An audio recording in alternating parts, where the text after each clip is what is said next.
السلام علیکم دوستو، اگر آپ کو ہماری ویڈیو اچھی لگے تو ہمارے چینل کو ضرور سبسکرائب کر دیں۔ محمد فہیم عالم حضور السلام علیکم، آپ کا جتنا غلام آپ کی خدمت میں آداب و عرض کرتا ہے۔ اس نے جھک کر بادشاہ سلامت کو سلام پیش کیا اور بلند آواز میں بولا، ہاں تو برہان الدین، میں کہہ رہا تھا۔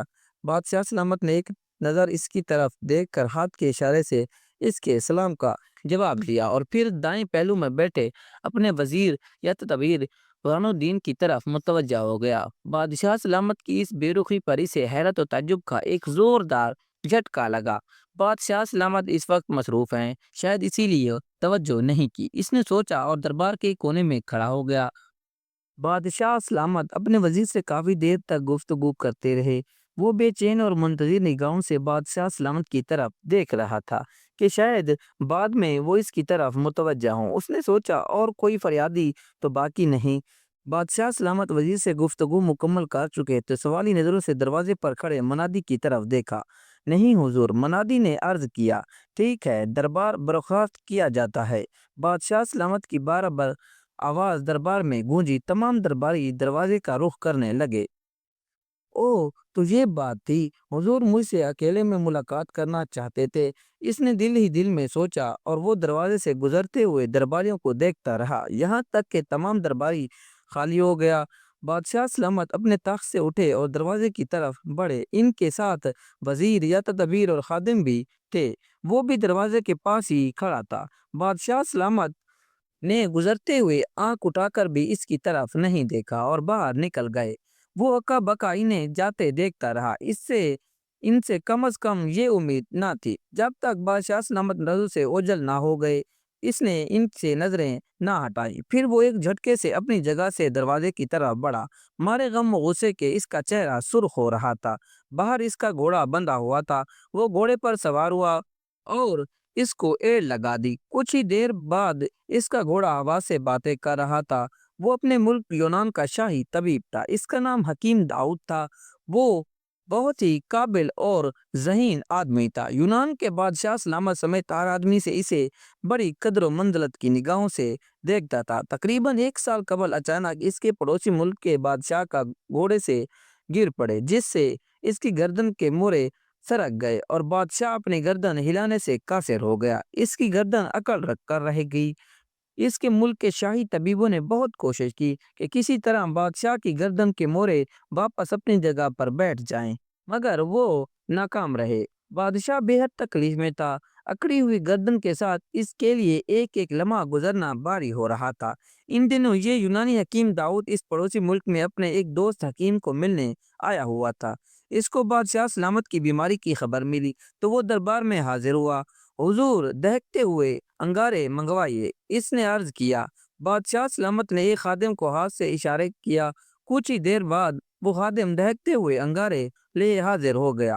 حکیم داؤد نے اپنے تھیلے سے چند بیج نکالے اور انگاروں پر ڈال دیے۔ چند لمحوں بعد بیج جلنے لگے اور دھواں اٹھنا شروع ہوا۔ حضور، جلدی سے ایک زوردار سانس لیجئے، اس نے چلا کر کہا۔ بادشاہ سلامت نے جیسے ہی زوردار سانس لیا، دھواں ناک میں داخل ہونے کی وجہ سے بادشاہ سلامت کو ایک زوردار چھینک آئی اور مورے اپنی جگہ واپس آ گئے۔ آہا، میری گردن ٹھیک ہو گئی۔ بادشاہ سلامت نے جیسے ہی اپنی گردن ہلائی، مارے خوشی کے وہ چلا اٹھے۔ مانگ اے پڑوسی ملک کے طبیب، کیا مانگتا ہے؟ بادشاہ سلامت نے پرجوش لہجے میں پوچھا۔ حضور، خدا کا دیا ہوا اس غلام کے پاس سب کچھ ہے۔ آپ ہمارے ملک یونان کے بادشاہ کے دوست ہیں۔ بادشاہ یونان اس خادم کو دوست رکھتے ہیں اور دوست کا دوست بھی دوست ہوتا ہے۔ محمد فہیم عالم، یہ غلام دوستوں سے معاوضہ نہیں لیتا۔ آداب، اتنا کہہ کر وہ دربار سے رخصت ہو گیا۔ بادشاہ سمیت تمام درباری حیرت و تعجب کا بت بنے اسے تک رہے تھے۔ وہ اپنے ملک یونان واپس آ گیا۔ آج 1 سال بعد اس کا پھر اس پڑوسی ملک میں آنا ہوا تھا۔ اسے ایک جڑی بوٹی کی تلاش تھی اور وہ جڑی بوٹی صرف اس ملک کے جنگلات میں ہی پائی جاتی تھی۔ اپنی مطلوبہ جڑی بوٹی تلاش کرنے کے لیے وہ اس ملک آیا تھا۔ وہ جڑی بوٹی تلاش کرنے کے بعد اس کے ذہن میں خیال آیا، چلو لگے ہاتھوں بادشاہ سلامت سے ہی مل لیتے ہیں، ذرا حال و احوال جان لیتے ہیں۔ وہ بڑے ہی اشتیاق سے دربار میں حاضر ہوا تھا، لیکن اس مغرور بادشاہ نے اس سے جو بے رخی برتاؤ کیا تھا اس سے اس کا دل ٹوٹ گیا تھا۔ اسی بادشاہ سلامت سے کم از کم اس سلوک کی امید نہ تھی۔ بادشاہ نے اس کے احسان کا بدلہ بہت ہی برے طریقے سے دیا۔ اس کے ذہن میں آندھیاں سی چل رہی تھی۔ نظر انداز کیا جانا بہت ہی تکلیف دہ ہوتا ہے۔ دماغ میں آتش فشاں سے پھٹنے لگے تھے۔ وہ بھی اسی تکلیف سے گزر رہا تھا۔ اسے پتہ ہی نہ چلا کب اس کا سفر تمام ہوا اور وہ اپنے ملک پہنچ گیا۔ اس نے اس مغرور بادشاہ کو سبق سکھانے کا فیصلہ کر لیا تھا۔ گھر جاتے ہی وہ اپنے مخصوص کمرے میں گھس گیا جس میں بیٹھ کر وہ دوائیاں بنایا کرتا تھا۔ کافی دیر کے بعد وہ اس کمرے سے نکلا تو اس کے ہاتھ میں ایک چھوٹی سی تھیلی تھی۔ احسان، یہ تھیلی پڑوسی ملک کے بادشاہ کو دے آؤ۔ اسے میرا سلام کہنا اور کہنا کہ یہ یونانی حکیم داؤد کی طرف سے یہ قبول فرمائیے۔ اس نے اپنے وفادار غلام کو وہ تھیلی تھماتے ہوئے کہا۔ غلام تھیلی لے کر اس ملک کے بادشاہ سلامت کی خدمت میں پہنچا۔ حضور، ہمارے ملک یونان کے مایہ ناز شاہی حکیم داؤد نے یہ نذرانہ آپ کی خدمت میں پیش کیا۔ غلام نے تھیلی بادشاہ سلامت کو دیتے ہوئے کہا۔ بادشاہ نے یہ تھیلی کھولی تو اس میں چند بیج اور ساتھ ہی ایک خط تھا۔ اس میں لکھا ہوا تھا: السلام علیکم ورحمۃ اللہ وبرکاتہ۔ حضور کا اقبال بلند ہو۔ عالی جاں، یہ چند بے حد قیمتی بیج ہیں جو میں نے برسوں کی محنت و تلاش کے بعد حاصل کیے ہیں۔ آپ دہکتے ہوئے انگاروں پر ان کو جلا کر ان کی دھوئیں لیجئے، انشاءاللہ آپ کو حیرت انگیز فائدہ ہوگا۔ والسلام۔ حکیم داؤد یونانی بادشاہ سلامت نے حیرت و تعجب سے ان بیجوں کی طرف دیکھا۔ وہ بالکل ایسے ہی بیج تھے جسے اس حکیم نے ان کی گردن کا علاج کرتے ہوئے استعمال کیے تھے۔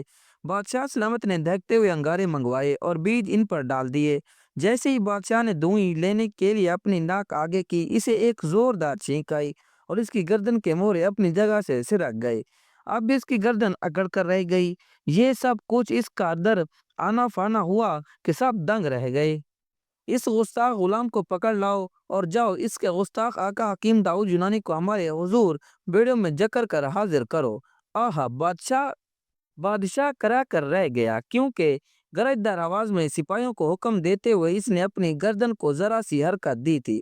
بادشاہ سلامت کا حکم پاتے ہی سپاہی حکیم کو گرفتار کرنے کے لیے ملک یونان کی طرف دوڑے۔ حکیم کے مطب پر الو بول رہے تھے، جبکہ حکیم کا دور دور تک پتہ نہیں تھا۔